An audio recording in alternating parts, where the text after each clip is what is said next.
people say, why do you do it?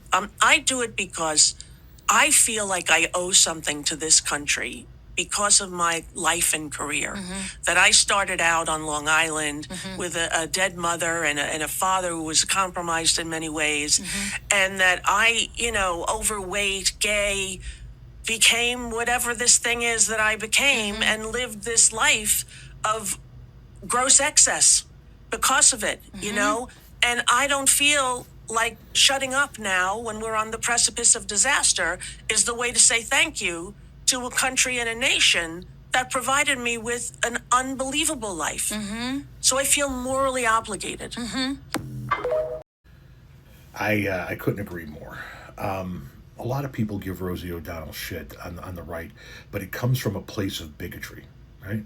It comes from a place of, well, she's a liberal, she's gay, she's overweight, she's this, she's that. But what she speaks about in that video is 100% accurate.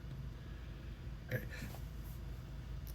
I understand that in my lifetime, I have been given or was handed several advantages in life. I'm a white, straight American male in the Midwest, right?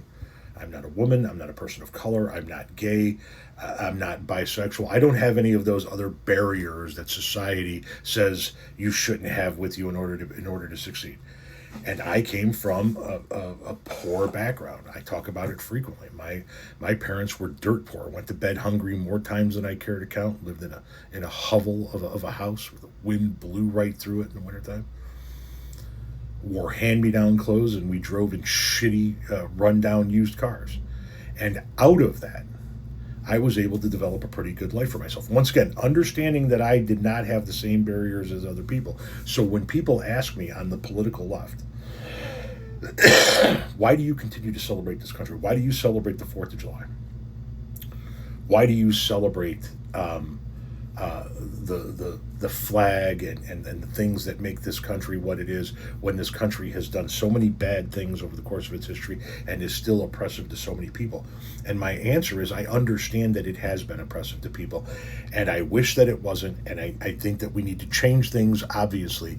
But from my personal experience, I have been able to build a life in this country that, by all of the statistics, I shouldn't have been able to build. By all the odds, I shouldn't have been able to build. Dirt poor growing up, didn't graduate high school, not extraordinarily intelligent or educated, but yet I was able to go out there, work my ass off, and build something for myself. I was able to have a career that I loved. I was able to build a family that is fantastic. I was able to retire early after having my own business for a few years. And now I'm able to sustain a living for my family by doing social media content creation. A 54-year-old Gen Xer living off of what he makes in a digital world. It's crazy to me. And these opportunities have been afforded to me partially because of the country that I live in, which is why I still celebrate it. And which is why, even though I've done a lot of wrong in my lifetime, and I'm nobody in particular to listen to, as long as I have a platform and as long as I have a voice, I'm going to continue to use that platform and that voice to warn against the things that are happening in this country that are causing us as a nation to backslide, that are causing us to go back to a point in time where we're not going to be able to fix any of these things and move forward, but rather continue to dig ourselves out of that hole that we don't need to keep digging. She's exactly correct in her assessment of this country, good and bad.